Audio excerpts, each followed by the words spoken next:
Hello and welcome back to the webinar series, Navigating My Aged Care. I'm Marie Montgomery, your host, which I didn't tell you last time. And this is brought to you today by OPAN, the Older Persons Advocacy Network, supported by COTA and funded by the Australian Government, with thanks. We've been discussing residential aged care today, and some of the things that we have covered in the previous session has been, I guess, shopping around, making sure that you know what your ageing looks like in the future positively, being prepared, getting on the My Aged Care website, having a look at providers in your area, understanding the step-by-step call centre, ACAT assessments, and then also, very importantly, making sure that you have financial advice and financial planning. Yeah, I think that covers it, ladies, don't you? Yeah. Excellent. So I'm going to reintroduce my fantastic panel. They've been wonderful this morning. Kylie Ford. Kylie's the Aged Care Assessment Service Clinical Nurse Consultant and Education Officer here at Murrumbidgee Local Health District. And she has actually more title, but we're not going to go there. That'll do. Excellent. That's quite enough. So you undertake a lot of assessments, don't you? And yes, in my 9-year career in the Aged Care Assessment Services, I have done a lot of comprehensive ACAT assessments, as they're known, with clients around the district. Now my role is more extensive around the district, supporting all of the aged care assessment staff from the Regional Assessment Service and the Aged Care Assessment team. Beautiful. I imagine they need a lot of support as well and guidance too. It seems to be rapidly changing, although the assessment itself has been around for quite a long time, many years, and we're constantly provided with updates, new frameworks, new tools, and My Aged Care came into existence 4 years ago. So yes, it's supporting all the staff with all of the changes, and making sure that we provide the best outcome possible for all the residents around our Murrumbidgee Local Health District. And obviously we're all around Australia, we're not just here. The comprehensive or ACAT assessment and regional assessment services are Australia-wide. Yeah, so national service. Beautiful. Murrumbidgee is very lucky to have you. Thanks, Marie. That's all right. That's quite all right. Okay.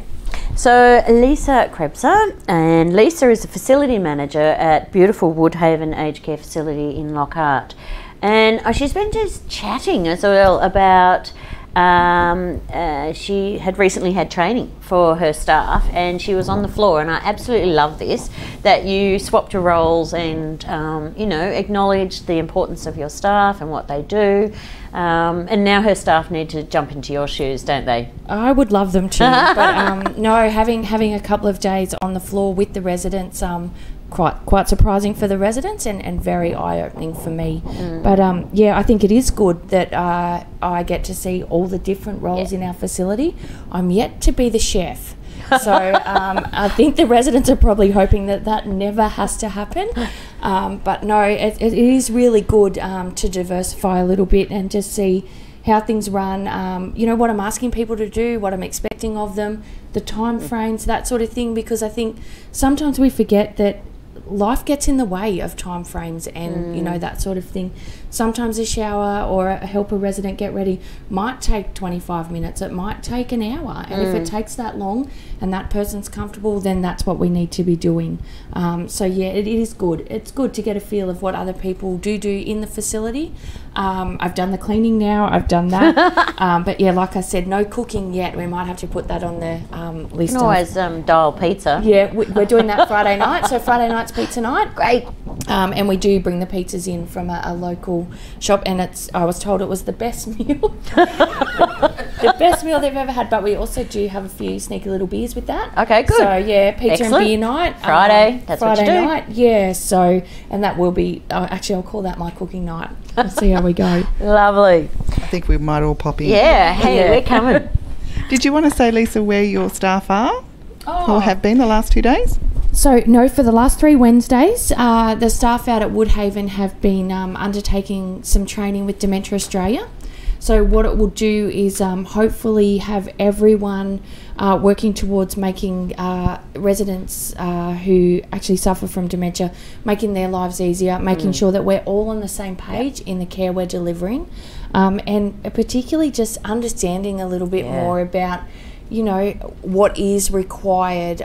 We have been lucky enough to receive a grant for $3.8 million to extend our dementia area. Fantastic. Yeah, which is really exciting, and I want to be ahead of the game in regards to having everyone trained prior to that sort of being filled.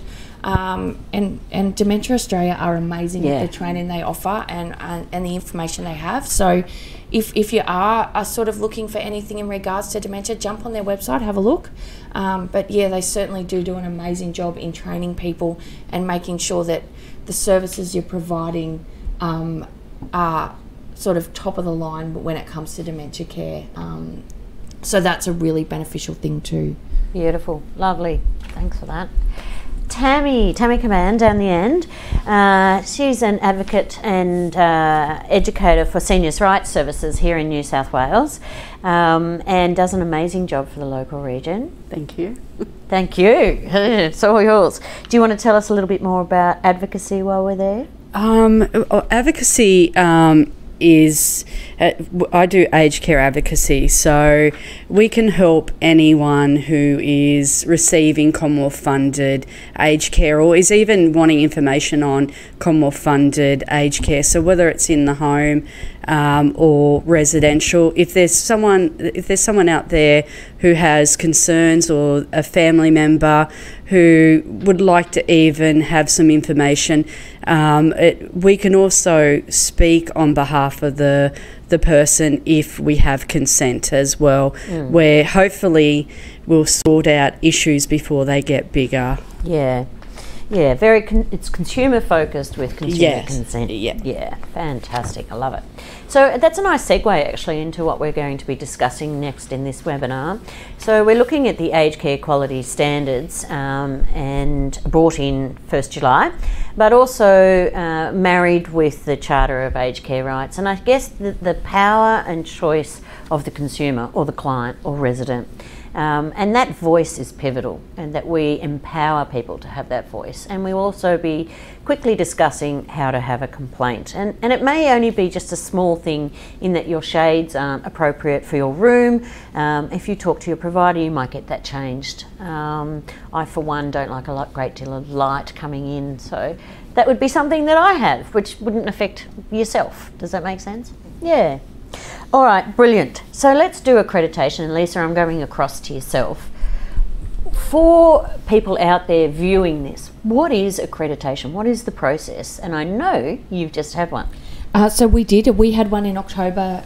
So actually we're nearly due for 12 months up. But we were assessed on the old standards. Okay. So the 44 old, so the 4 standards, 44 points that we had to meet, and lucky for us we got 44 out of 44. Yay! Yes, very exciting. I think it's I'm not sure if Woodhaven had actually met that before, like the full 44. Kudos to you. Yeah, we had a very exciting time there. But as of July 1, obviously the quality standards have changed, and they are very consumer focused now. Yep. So each standard has a consumer outcome that you're expected to deliver on, and then the organisation should be meeting certain things with every standard. So with accreditation, they're now unannounced. So in the past, you used to get notice that they would be coming. You could get everything prepared. You could, try and assume what they're going to ask for, what's going to be needed. Now, around 9 o'clock in the morning, 2 assessors come knocking on your door. Okay. They give you their credentials, and then off they go through the facility. The main thing that I've noticed that they're doing is the consumer surveys and interviews. Okay. So they're picking a percentage of your consumers or residents, and they're having that in-depth chat with them about how we're doing as a provider, which I think is brilliant, because nobody can tell you how an aged care facility is doing better than the people receiving those care. So, but I think Well, the Aged Care Quality and Safety Commission are doing this now to make sure. I think the Royal Commission has brought out a lot of things that may have been going wrong in aged care, but also there's a lot of things going right. So my suggestion would be the accreditations are actually accessible to the general public. Yeah. So on the My Aged Care website, you can type in a facility name. Yep. You can go in, you can have a look at all the feedback that's come through from the assessors. And one of the most important things you can see on there is the consumer feedback. I think it's really important that you get on and have a look. I know they do, I think 10%, but I know with mine, so many people wanted to give their opinion that they actually interviewed, I think there was 18 of my 23 residents. Fantastic. Who they spoke to, they talked to, you know, they spent time with, and the feedback from them is probably the best way you can judge a facility. I agree. You know, that and also the clinical care. I think that's really important to have a look at what sort of clinical care is being delivered, because you need to know when you do require further care other than your daily care needs, that's going to be provided, and it's going to be provided properly.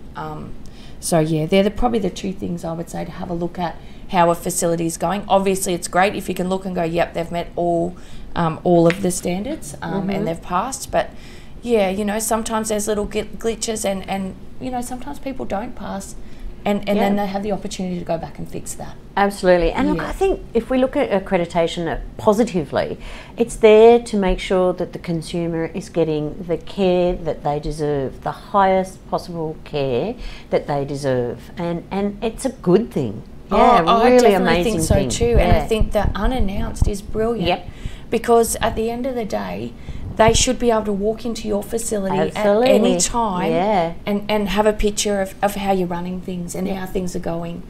They should be able to talk to my residents any day of the week and be happy with the care that we're delivering. But yeah, it doesn't worry me at all. It scares me. You know, when you know that it's coming, it's just, you know, have we got everything right? And as a manager, I think you're really conscious, has everyone else done their job in order to make sure that your job's happening. But we're such a small team, and we meet like once a week we're meeting, we're discussing, we're trying to work out. We have our residents meeting, the feedback from that is fabulous and used, you know, to then put into place anything they need. So once a month the residents and I get together with a board member. And any family members that want to be a part of that.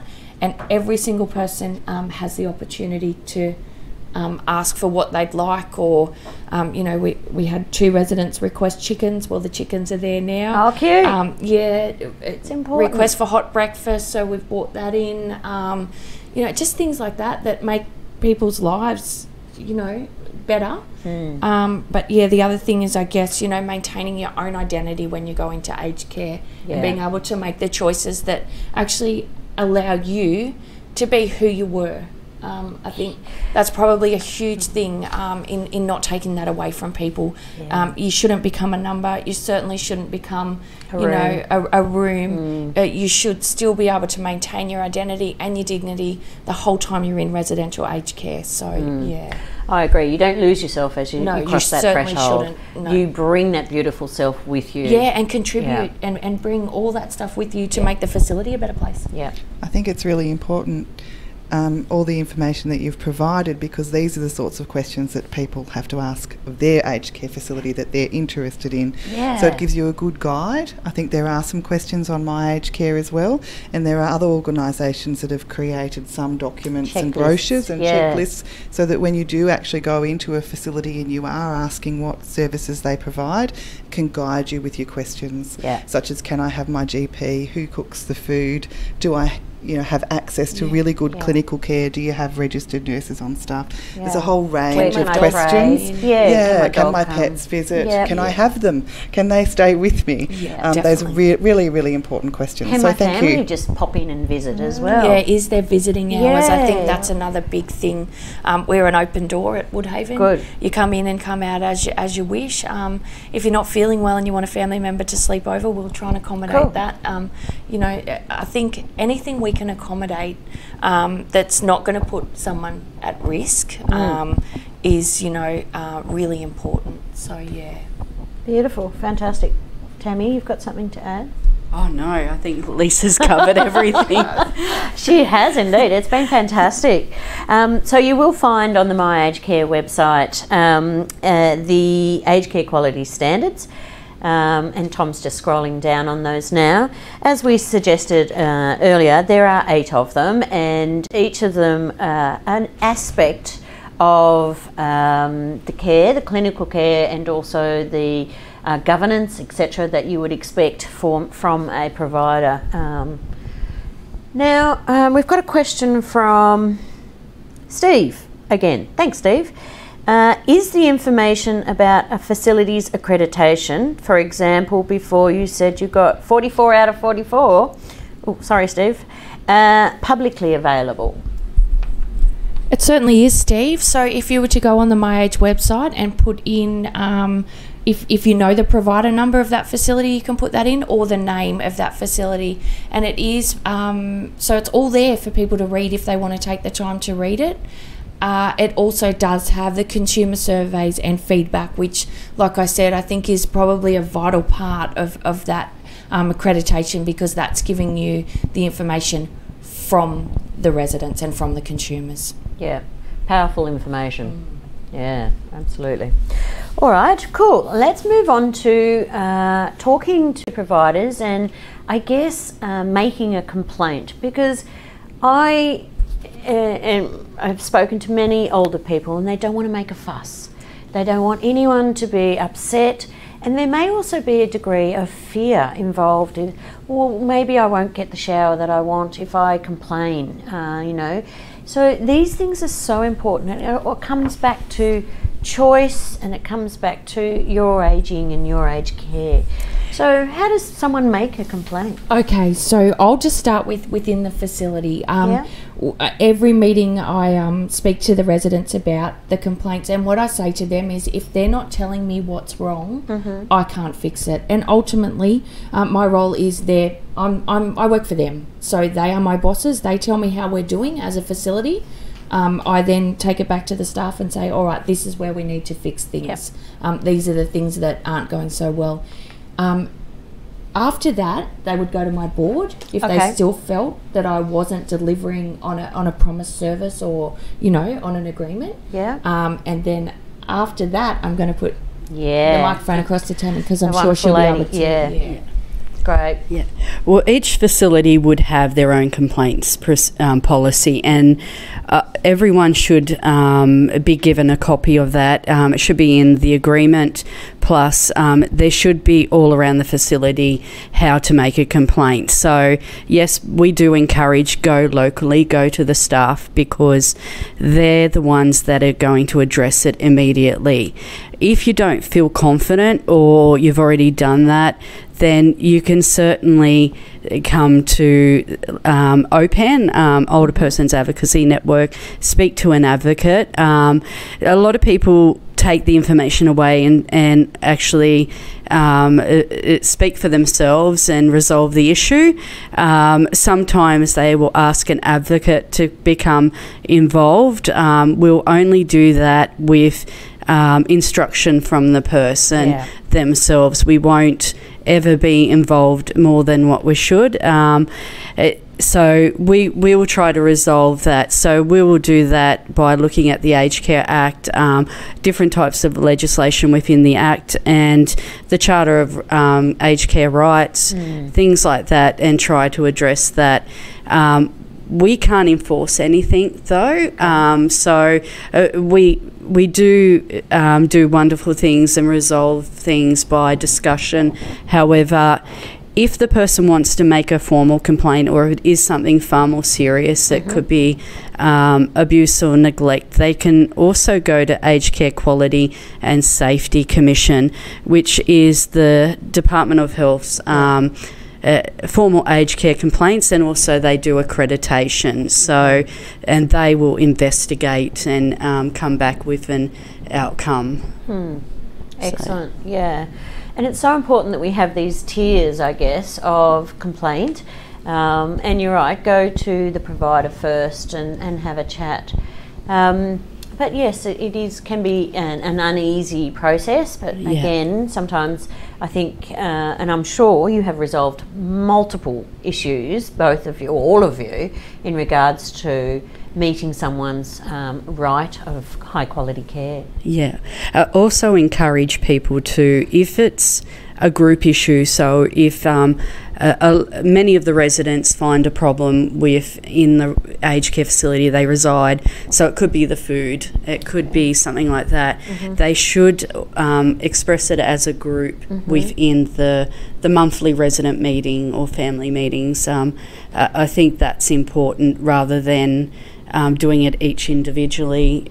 Get together and resolve it within a meeting. Gorgeous, yeah. And OPAN, the Older Persons Advocacy Network, is a national advocacy service. It's 1-800-700-600, and that will get you to your state-based advocacy service. So we've got Seniors' Rights here in New South. We go across to Victoria, you've got ERA, Advocacy Tasmania in Tas. So there's 9 across Australia, and it's an amazing network of which OPAN is the umbrella.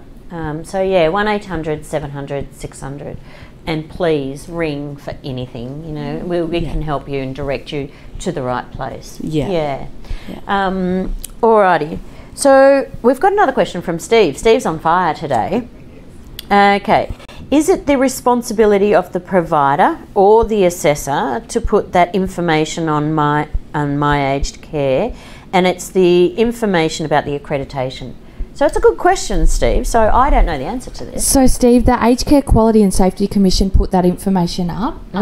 It's generally done, so if you have an accreditation, say in October, generally that information would be uploaded by late November, early December. So about a 8 to 10 week turnaround. That's because as a facility, if you don't meet some of the standards, you're actually given some time to fix that. So prior to them uploading the information, they do give you that time to fix any issues that they might have found. So yeah, that is uploaded by them onto that.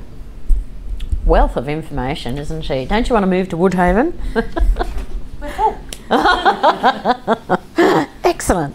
Alrighty, so let's move on now to the Charter of Aged Care Rights. Very important charter, amazingly powerful piece of document. And we had one here. Have you got one in your? Yeah.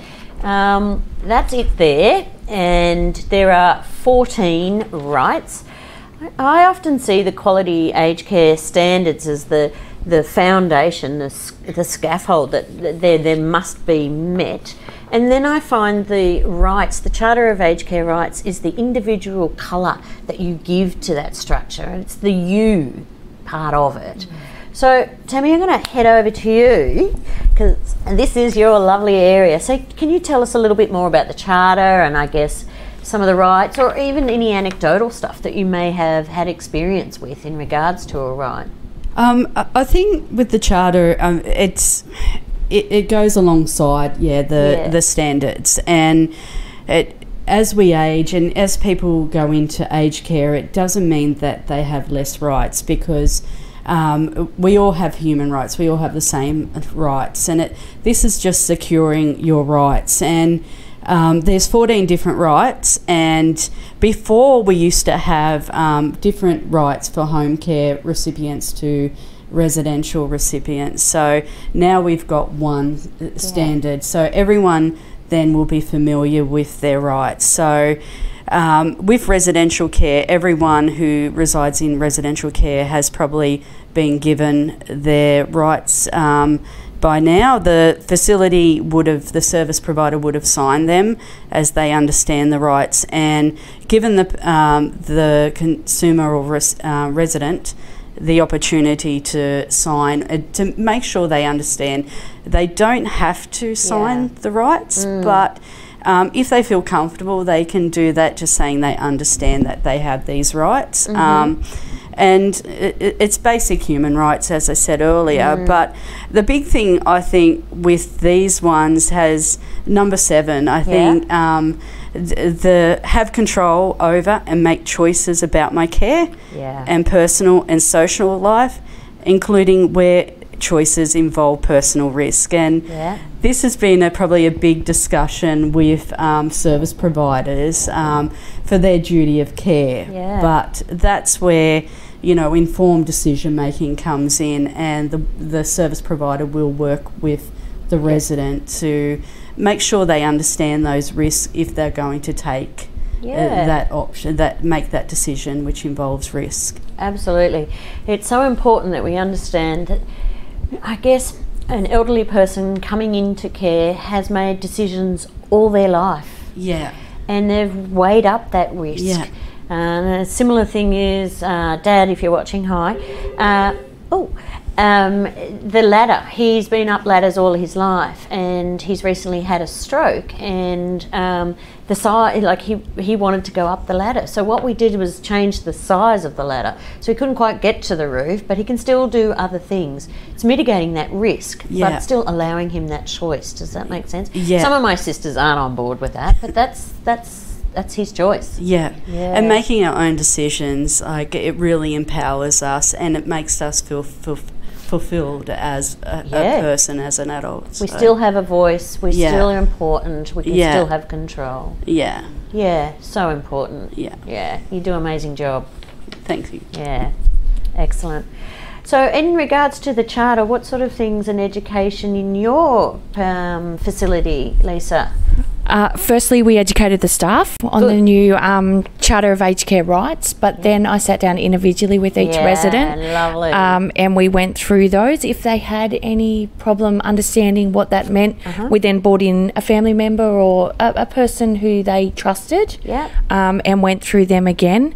But some interesting feedback from there. Like, one gentleman said to me, well, you already do all this. What do I have to sign it for? And I said, oh, well, you don't have to sign it. I have to sign it and give it to you and explain it to you, but the signing it. He said, I can sign it, but I said, well, you do whatever you like. But what we did then was anyone who wanted it, we laminated it, and it's actually in their room on their wall. Lovely. And we just make sure we remind them that's there, that's your rights. And that's when I'm talking to them about making complaints. I explain to them, you know, that they have that right to make a complaint. That is, you know... Is that number 14? I think number 12. You know, free from any of the staff, you know, having any come back on you. So, you know, if you're not happy about something, this is what protects you. Look, you it's so powerful, isn't it? It's like a voice for the consumer or the client to actually say, you're not meeting number 6. Exactly. And I think, you know, because we also discuss it at our residents meeting, just and as a new resident comes in, obviously we educate them on what their rights are. Beautiful. And families, of course, we always give families a copy just so they can see. And, you know, we say, if you don't think we're doing this, please let us know. And I think also for family, it's to acknowledge and also reflect upon that mum and dad have rights, and mum and dad's choice is what's important here. It's consumer focused. And I have to say that starts right from the referral to My Aged Care and the assessment. One of the very first questions that will be asked by the contact centre staff, if you're not the person asking for the assessment, is that do you have consent and have you got the legal documentation in which to forward this referral? And then that continues all the way down to the assessment process, and then obviously when you move into residential care. And across all other services, you know, Commonwealth home support and home care packages. So across everything, it's there. So we are at the end of the day. Is there anything that you guys would love to add? No? That's great. I'd like... Yes, come on. I've always got something to add. I suppose it's my take on today is to make sure that everybody has access to My Aged Care. Go to the website, have a look. I use it all the time. A lot of documentation, a lot of links for anyone in the community, no matter what your background, whether you're non-English speaking, of different ethnicity, anyone, you will be catered for, and there is an expectation that you will be catered for in any aged care service, from the assessment right through to the delivery of aged care. And the most important thing is is that the consumer, client, resident, whoever you are, or whatever you'd like to be called, you're in charge of the care that you receive. And we don't know what to do unless you tell us. So that starts right from the very beginning, and it follows you all the way through. And if you do need help in asking questions and asking for care, that's where the advocacy network comes in, as well as families and other people within any organisation. Everyone's there to help you. Yeah, beautifully put. I think the only thing I'd like to add is I really hope that we can sort of remove some of the stigma from residential aged care. I hope that, you know, when you're ready, come in and have a look around the facilities. There's some great facilities out there. There's some people who are doing some really good stuff. So, yeah, hopefully we can all start looking at residential aged care facilities as somewhere to help you live your best life rather than somewhere that you go to die. So, I think if that message can get across, that would be great. Live your best life. Beautiful. And continually, like, ask questions and talk. You know, you can start by even, which I think I've heard before on a webinar too, if you don't feel comfortable making a complaint, start by giving positive feedback until you're comfortable. But that is your community where you live, and make sure that you're getting the best possible care for you. So, just speak up. Beautiful. Lovely. What an amazing group of ladies, and it's been fantastic, and I thank you very much from OPAN for being on the panel and giving up your precious time to be with us today. Getting all emotional. Big thanks to everyone for joining us. Big thanks to Tom, who's assisting. He's the Stieg. We don't know what it looks like, but we know he's there. And we've got part 2 of residential aged care on the 28th coming to you live from Sydney. And please, any questions, any inquiries, forward them to OPAN, inquiries@opan.com.au. Have a great afternoon. See you soon. Bye-bye.